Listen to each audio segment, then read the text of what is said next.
없이 물가. 결과는 기준금리 추가 We 인상이었습니다. remain committed to bringing inflation back down to our 2% goal and to keep longer-term inflation expectations well anchored.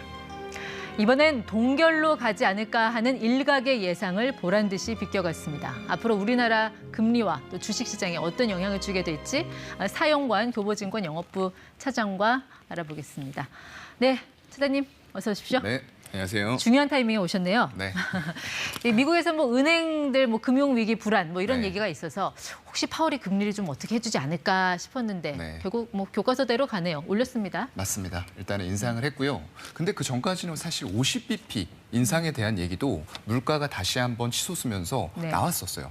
근데 이게 은행 파산 사태가 오히려 50bp 올리려던 금리 인하를 이제 금리 인상을 25bp로 제한을 했다라고 저는 좀 생각을 하고 있습니다. 그래도 금리를 올렸다는 거는 파월이 이 금융 위기, 이 불안감을 좀 실감하지 못하고 있는 건 아닌가요? 아마 실감은 하고 있을 거예요. 그런데 또 한 번 실패하기가 싫은 것 같아요. 제가 볼 때는. 예전에 물가가 올라갈 때 단기간에 조금만 올려서 빠르게 잡을 수 있었던 시절이 있었거든요. 근데 그때 인내하겠다 하다가 결국은 네. 이 지경이 된 겁니다. 그래서 이번에는 실패하고 싶지 않기 때문에 정부 차원으로 빠르게 개입을 해서 은행 사태가 금융 시스템의 위기로 확산되는 것을 막았고요. 그리고 그렇게 해놓고 25bp 베이비 스텝을 걸어갈 수 있는 기틀을 마련을 해놓지 않았나라고 생각을 하고 있습니다. 결국 시장의 예상은 그런 거였죠. 네. 동결로 가되 뭔가 파월이 멘트를 세게 할 것이냐 네. 아니면 0.25%포인트 올리고 좀 멘트를 뭔가 좀 부드럽게 할 것이냐였는데 어땠습니까? 글쎄요, 지금 이제 나스닥 차트가 그날 보게 되면은 굉장히 저 부근에서 끝에 와서 어떤 발언을 했는데 확 떨어져 버렸어요. 뭔가 정말로 고운 말 안 파랗게. 나왔다는 얘기예요. 맞아요. 네. 연내에 금리 인하 없다라는 부분을 재차 강조를 한 거예요. 근데 시장 참여자들은 네. 이미 파월의 발언, FOMC의 입장과는 다르게 연내 금리 인하 할 거야라고 기대를 하면서 위험 자산에 대해서 베팅을 했었거든요. 네. 근데 그러한 부분들이 실망감으로 바뀌면서 지수에 이런 급락을 야기를 하지 않았나. 사실 파월이 금리 인하 올해 안 하겠다는 말은 그동안에도 계속 해왔어요. 해왔어요. 다만 네. 최근에 은행 파산 사태 같은 것이 있었으니 네. 이번엔 좀 다르지 않을까 하는 시장의 기대감이 있었는데 맞아요. 그게 이제 깨져버렸다라는 네네. 얘기군요. 네, 맞습니다. 이 나스닥뿐만 아니라 미국 그 3대 지수가 네. 모두 하락을 했습니다. 네. 이게 오로지 다 금리의 영향인가요? 금리의 영향도 있었다라고 보이고요. 일단은 이런 불안한 어떤 대내외적인 변수 속에서 계속 주식이 상승할 수만은 없는 것 같아요. 네. 그렇다 보니까 하루하루의 변동성을 굉장히 큰 폭으로 키우면서 지수가 위아래로 흔들리고 있는 구간이다. 네. 그래서 은행 파산 사태를 정부의 개입으로 빠르게 막긴 했어요. 예. 하지만 이게 과연 다른 은행의 파산 사태로 이어지지 않을까? 라는 불안감들도 이런 시장에 네. 작용을 하고 있는 것 같습니다. 그 파월 발언에 더해서 제니 옐런 네. 미국 재무장관의 발언이 좀 기름을 붓지 않았나 싶은데요.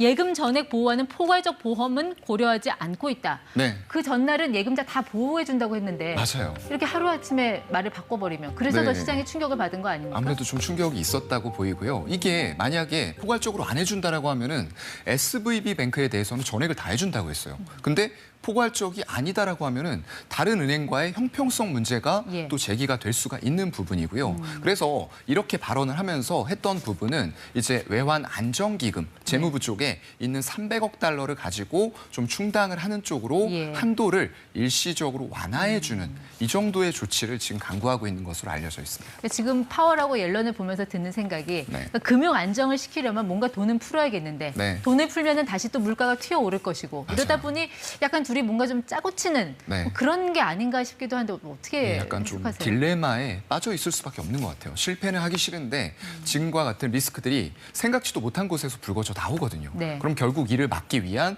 유동성의 투입이 돼야 될 텐데 그럼 약간 상반되는 거예요. 그렇죠. 이게 긴축, 굉장히 돈을 다시 회수하는 과정에 있는데 이런 속에서 오히려 은행 쪽에 자금을 지원하게 되면 유동성이 풀리는 거거든요. 예. 그럼 오히려 또 양적 완화처럼 사람들에게는 비춰질 수도 있는 이런 약간 딜레마에 빠져 있는 것 같습니다. 그 우리로서는 이제 가장 관심이 과연 이 미국의 기준금리가 올해 네. 얼마까지 갈 것이냐. 그렇죠. 그 최종 금리 터미널 네. 레이트인데 파월이 연내 인하하지 않겠다라는 말을 네. 시장에서는 잘 안 믿는 것 같은데 차장님은 믿으시나요? 일단 지금 상태에서는 저는 이제 금융인이다 보니까 믿을 수밖에 없는 상황이라고 좀 생각이 되고요. 네. 계속적으로 이번 사태에 사실 동결에 대한 부분들도 확률이 좀 올라갔었어요. 예. 은행 파산 사태가 나오면서요. 근데 그랬음에도 불구하고 이걸 방치하지 않고 빠르게 정부 차원으로 진화를 하면서 네. 오히려 25bp 우리는 일단은 물가 잡는데 주력할 거야라는 스탠스를 보여주기 위해서 네. 정부 차원의 개입을 굉장히 빠르게 하고 결국에는 25bp를 인상을 했다라는 점에 있어서는 연내에 네. 금리 인하는 현재까지 펼쳐진 상황으로 봤을 때는 조금 힘들지 않을까라고 예상을 하고 있습니다. 그러면 네. 자 이제 미국의 FOMC가 5월에 있습니다. 5월에 있어요. 그때는 어떻게 될까요? 한 번 더 인상할까요? 일단 지금 상황으로 봤을 때는 한 번 더 인상할 가능성이 있기는 합니다. 하지만 점도표를 봐야죠, 여기는. 네, FOMC 회의가 일단 지금 5월, 6월, 7월에 연달아서 있는데요. 현재 나와 있는 점도표상에 예. 올해 미국의 최종 금리는 5.1 정도에 맞춰져 있다는 거죠. 그럼 지금 상단이 5니까 네. 올린다는 얘기네요. 한 번 정도의 베이비 스텝, 걸음마 정도는 한 번 더 할 수 있다라고 보여지는데 그 시점이 5월이 될 것인가, 6월이 될 것인가, 7월이 될 것인가 그건 아직까지는 명확하게 나오진 않은 것 같아요. 근데 이렇게 계속 금리 올리면 네.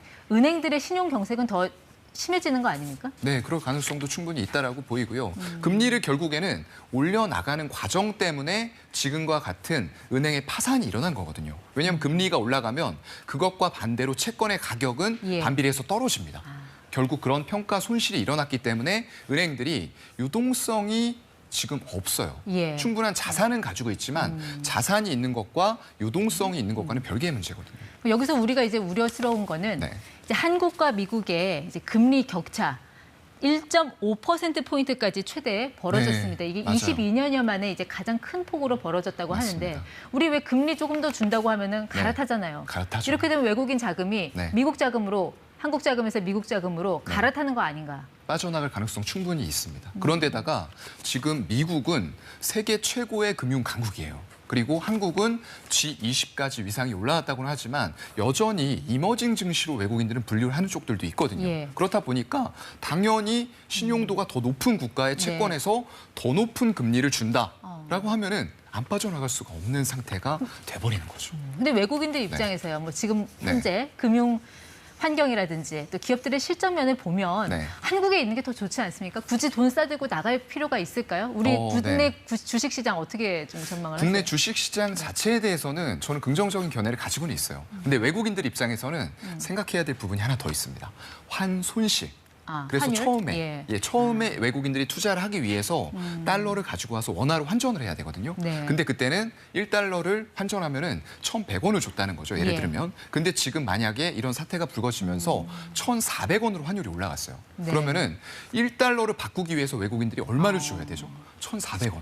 300원을 무려 더 줘야 되는 상황들이 나타나기 네. 때문에 환손실이 일어날 수밖에 없고요. 그런 것들이 가속화돼서 달러에 대한 수요가 증가되다 보니까 환율이 점점 네. 더 치솟을 수밖에 없는 이런 예. 악순환의 고리에 있다라고 봅니다. 그럼 그런 어떤 환율 강세, 그 외국인들의 이탈 속에서 투자자들은 그러면 네. 어디서 좀 대안을 찾아야 되겠습니까? 아무래도 전체적으로 삼성전자나 하이닉스 같은 큰 종목들 우리나라의 대표적인 반도체 종목이잖아요. 그런데 외국인들의 지분율이 얼마냐? 보면은 50%를 넘습니다. 네. 거의 반 정도가 외국인 지분이라는 거죠. 예. 그렇기 때문에 이런 대형주들은 만약에 외국인들의 이탈이 가속화된다라고 네. 했을 때는 그런 외국인들의 매도세에서 자유로울 수가 없을 것 같아요. 예. 그래서 오히려 지금 시장에서는 조금 힘들긴 하지만 4차 산업 쪽에 2차 전지라던가 로봇, 네. AI 이런 쪽의 모멘텀과 성장성을 겸비한 종목들에 대한 투자가 유효해 보인다라는 말씀을 드리고 최근에 싶습니다. 뭐 금리 인상 수혜주라고 해서 은행주 투자하는 분들도 좀 많으시던데 네. 이거는